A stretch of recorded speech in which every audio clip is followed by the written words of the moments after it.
So 75th Republic day preparation আমাদের বাড়িতে শুরু হয়ে গেছে। বাপি এখানে পতাকা তোলার অ্যারেঞ্জমেন্ট করছে, আর মিশুকও যথারীতি খুব ব্যস্ততার সাথে দুষ্টুমিকে চালিয়ে যাচ্ছে।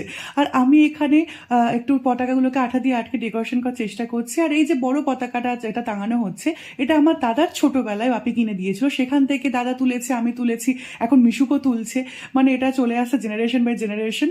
আর এখানে বাপি নেতাজির ফটোতে ফুল মালা ধূপ দিয়ে সম্মান দেওয়ার চেষ্টা করছে। আমার বাবা যেহেতু কলকাতা পুলিশে আছেন, তার জন্য ছোটবেলা থেকেই এই বিশেষ দিনগুলোতে আমাদের বাড়িতে পতাকা তোলা হয়, আমাদেরকে এইভাবেই শেখানো হয়েছে। আর মিশুককেও আমরা চাইছি এইভাবেই মানে ওকে শেখাতে। আর ও নেতাজি দাদুকে মালা পরিয়ে দিচ্ছে, জল খাইয়ে দিচ্ছে, ও ব্যাপারটাকে এনজয় করছে ছোট থেকেই, এভাবেই চালিয়ে যাক ও। আর আমিও মিশুকের সাথে ছবি তোলার অনেক চেষ্টা করলাম, বাট ও যে দুষ্টুমি চালিয়ে গেল, ও তুলতে চাইলো না, ওর ওই জন্য নেমে গেল। তো এইভাবে আজকের দিনটা আমরা এনজয় করলাম। তো আশা করি তোমাদেরও খুব ভালো কেটেছে।